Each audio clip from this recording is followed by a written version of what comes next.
A sprawling world like Mass Effect's takes tons of people to create. With all the planets, characters, vehicles, and races, it's inevitable that some concepts get left on the cutting room floor. And that's what we're here to explore. I'm Cal G. And I'm Mike Kent. And this is Pens and Pixels Popcast's Top 6 Coolest Unused Mass Effect Concepts.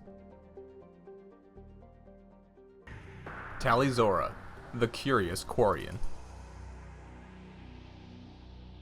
Much to many players' chagrin, we found out what Tally, and by extension, the Quarian race looked like through a picture placed on Shepard's nightstand if you'd romanced her. As you'd imagine, there was a controversy over the photo in question, as it turned out to be a lightly edited stock photo. But what could have been? In 2013, concept artist Matt Rhodes gave people a look at some unused concepts for Tally, and he has an interesting perspective on the character. Tally was like a pen pal or a friend you'd only ever known online. Depending on how attached to her a player was, how well could they handle her appearance challenging their expectations? If she looked a little too alien, just a little too repellent, would they still feel the same way about her? Or did personality and your history together trump appearances? It's an interesting area to explore, and I hope we can find other ways to ask that question. We here at the Popcast like that idea a lot. After 3 games worth of building a relationship with Tally, what if she turned out to be a Lovecraftian nightmare? Just 70 eye holes for a face, dicks for teeth? But for Matt, this will always be the true Tally. To me, this has always been, and always will be, Tally. This was drawn during Mass Effect 1 when she was first being designed, and when her appearance under the mask wasn't a big deal yet.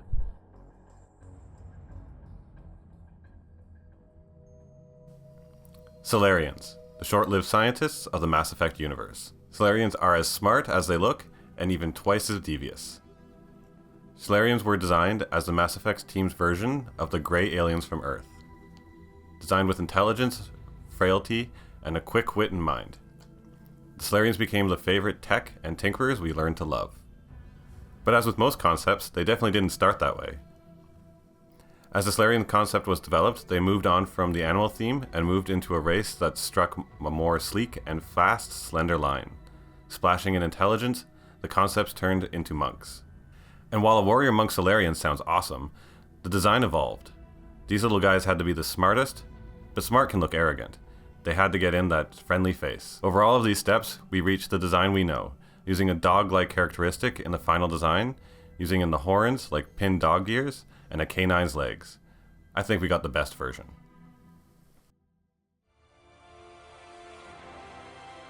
Ew!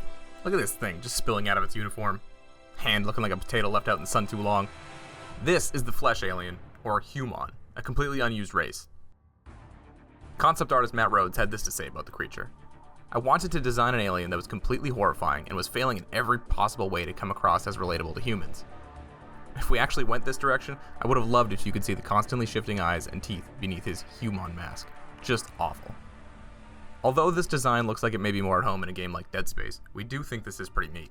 If one was to become a squad mate at some point, there could have been some very entertaining interactions with this alien trying to relate to Shepard.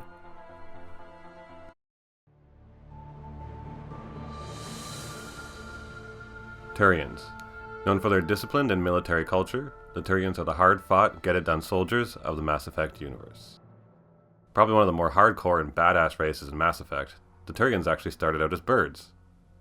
We had a lot of ideas for alien species. The writing team came up with an idea for a bird-like race, and we ran with it.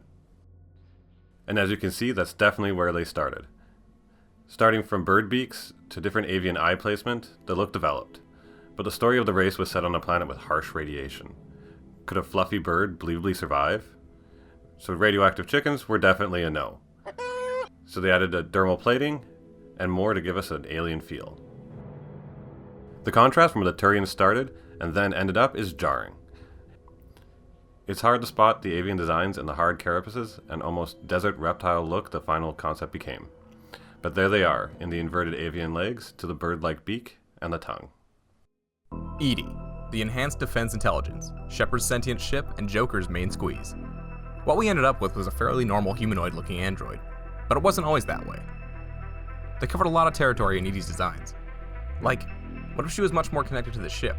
She's almost giving off some Asari vibes here. Flesh-colored plastic with exposed machinery. Some futuristic-looking glowy tech bits. An EDI with hair inspired by Blade Runner.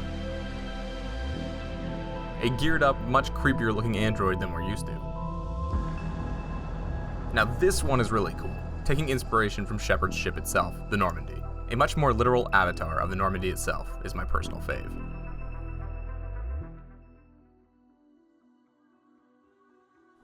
Thane Krios. The enigmatic Drell assassin, a warrior philosopher, Thane is the quiet and loyal killer you learn to love.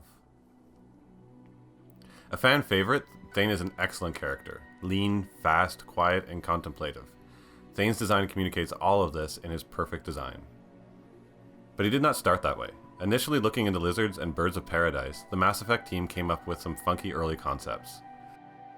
A shape-shifting face that he can peel away like a snakeskin, which is so awesome, or even a frill-neck lizard, so you can scare a Krogan foe by trying to look bigger. In the end, these were all tossed, and Thane was developed with aquatic animals and reptiles in mind. Smoothing out his lines, calming out his colors, and accenting his forte for stealth. A calm, composed demeanor, all focused a character, raised to kill. Thanks for watching, and if you enjoyed what you saw, hit that like button or hit that subscribe button, and check out the Pens and Pixels podcast on our channel or on iTunes and SoundCloud.